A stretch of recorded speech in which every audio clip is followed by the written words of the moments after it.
Germs, magandang gabi. Time check natin. 9:50 na ng gabi. Sarado na yung shop. Ayun o, sarado na yung shop natin. Naka-open lang ng konti yung roll-up natin kasi sinisilip natin yung motor natin. Baka madampot eh.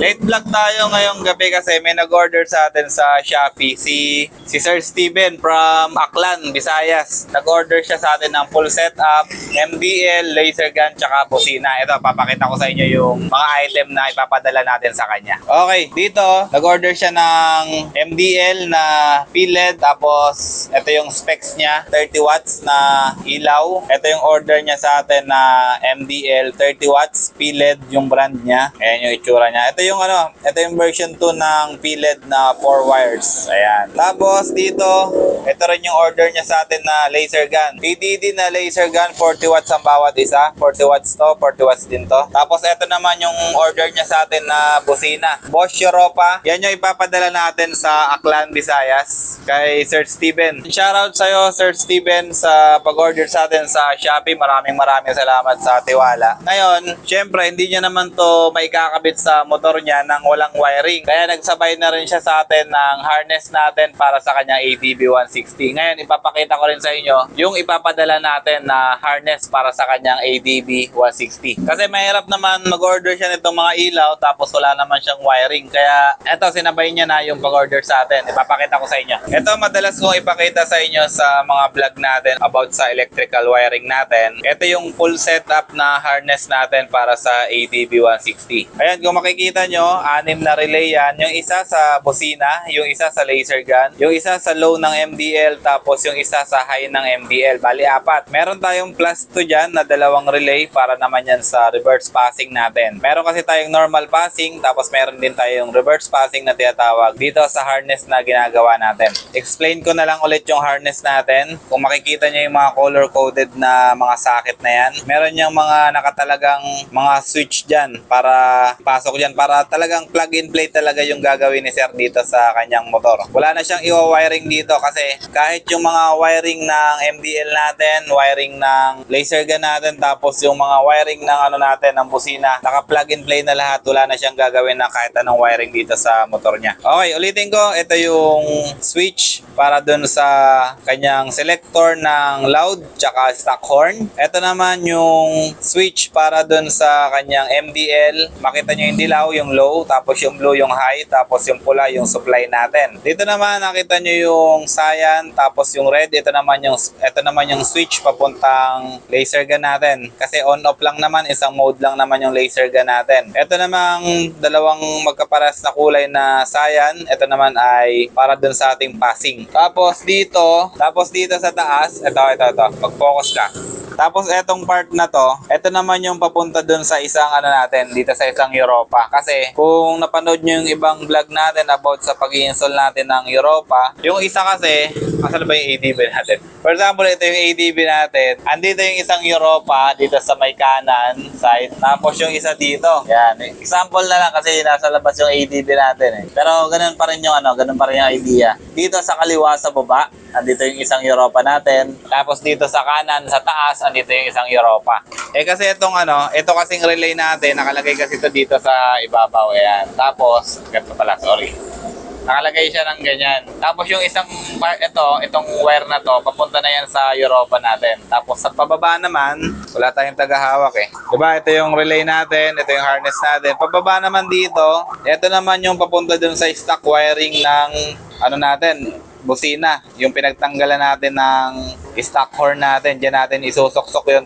Kaya nakakasigurado tayo na wala na talagang gagawing wiring to si Sir Steven. Tapos yung isa dito, Europa, yung isa stock horn. Ayan. Yung kulay niya na to, tapos yung kulay niya dito sa taas, magkaparehas yan. Naka-color coded din yung wire niya. I-explain naman natin kay Sir Steven tong mga color coding natin. Tapos baba naman tayo dito sa pinaka-baba ng harness natin. Ito yung papunta na dun sa ground ng battery natin. ito naman yung socket papunta dun sa after ignition natin. Tapos, ito naman yung dalawa na nakasaksak dun sa fuse holder natin. Isa sa busina, tapos isa sa mga aux light. Ulitin ko, hindi natin pinagsasama yung fuse holder ng ilaw tsaka ng busina. Hindi yan pwede magkasama kasi once mabasted yung isa, madadamay niya yung isa. Vice versa, mabasted yung ilaw, madadamay yung busina, parehas mawawala sa inyo. Kaya pinaghihiwalay natin lagi yan. Ayun yung ano natin. Ito yung harness natin. Madalas nyo naman na makita to. Kung gusto nyong mag-avail nito, meron tayo nito sa Shopee. Tapos meron din tayo dito sa shop. Kung gusto nyo magpakabit dito. Ngayon naman, dahil sabi ko sa inyo kanina, wala talagang i-wiring dito si Sir Steven. Kaya gumawa na tayo ng mga, eto, kagaya nito, fuse holder. Teka, alisin na muna natin tong, ano natin dito, alisin na muna natin tong harness natin. Ipapakita ko naman na sa inyo yung mga ipapadala natin. Okay, dito, meron siyang terminal dito, naka-shrink tube din yan. Sa positive ng battery. Tapos, meron tayo ditong dalawang fuse holder na naka-split na. From positive ng busina, pagdating dito, nag-split na siya sa dalawa. Yung isa para sa busina, yung isa para sa aux light. Kaya kanina meron tayong male dun sa harness. Ngayon naman meron tayong female dito na socket para isasaksak niya na lang dito. Ito naman, ito yung tinatawag natin na fuse top. Meron tayong dalawang dito, fuse. Ang nilagay natin dyan ay mini. Tapos meron din tayong terminal dito na female. Kanina nakita nyo rin meron tayong cyan doon na male sa harness natin. Yo, dyan din nakasaksak yun. Next natin yung selector natin ng loud tsaka stock. Ito naman yun. Ito naman yung selector natin ng loud tsaka stock. Ito ngayon yung tatrabahuhin ni Sir kasi kailangan niyang butasin to dun sa may ibabaw ng kanyang packet. Bibigyan na lang natin siya ng instruction kung paano niya bubutasin yon. Ang sukat nito ay 16mm. Kung magdi-drill siya, kailangan niya ng 16mm na talim. Or kung meron siyang step drill, yun yung gagamitin niya. Kasi yun yung ginagamit natin dito sa shop para makapagbutas tayo ng ganito kalaki. Next naman natin yung switch ng laser gun natin. Ayan, on-off. Ayan, nakita nyo dalawang wire lang dito. Pinakita ko sa inyo kanina, red tsaka cyan.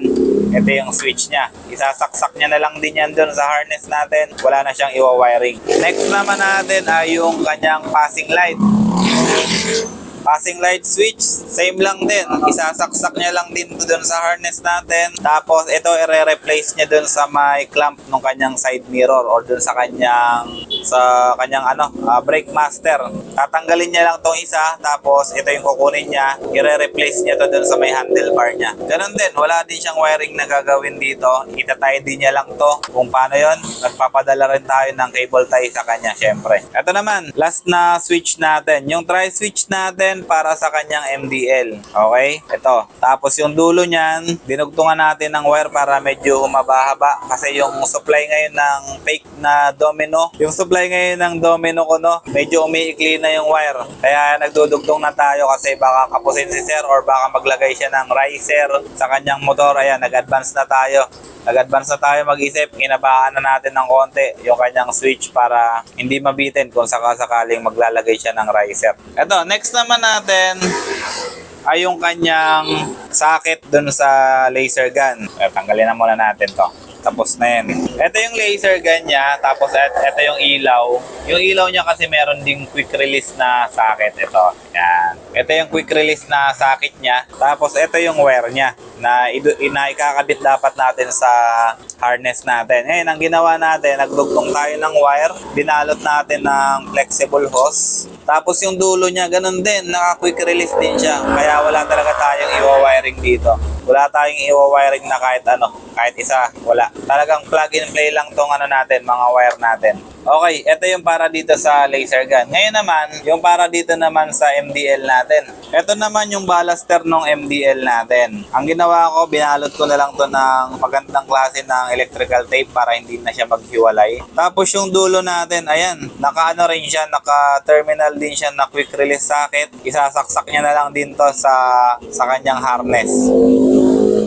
May color coding yan. kaya hindi siya malilito or hindi malilito si Sir Steven sa pagsasaksak nitong mga to. Tapos meron din tayong manual, hindi pa tayo nakakapag-print. Meron tayong manual tsaka instruction para sa customer natin na si Sir Steven from Aklan, Visayas. Hindi siya malilito kasi kompleto tayo ng support. Tapos pwede rin tayong i-chat sa Facebook page natin. Kahit sa Shopee, nagsumasagot tayo sa mga inquiry ng Shopee. O yan, ayan yung mga ipapadala natin sa kanya. Ibabalot lang natin to ng maayos kasi ilalagay natin siya sa box. Piled na 30 watts, laser gun na 40 watts, tapos original na Bosch Europa ang ipapadala natin sa kanya. Gagawa pa kami ng demo video nito para ipadala mismo sa kanya. Hindi na natin isasama sa vlog na to kasi baka humaba na masyado. Ipapadala na lang natin sa kanya personal. Ngayon, kung kayo order ng mga ganitong klase ng wiring, kung malayo man kayo, kung nasa Mindanao kayo, Visayas, or nasa Norte kayo, ganun din yung ano namin, ganun din yung support namin.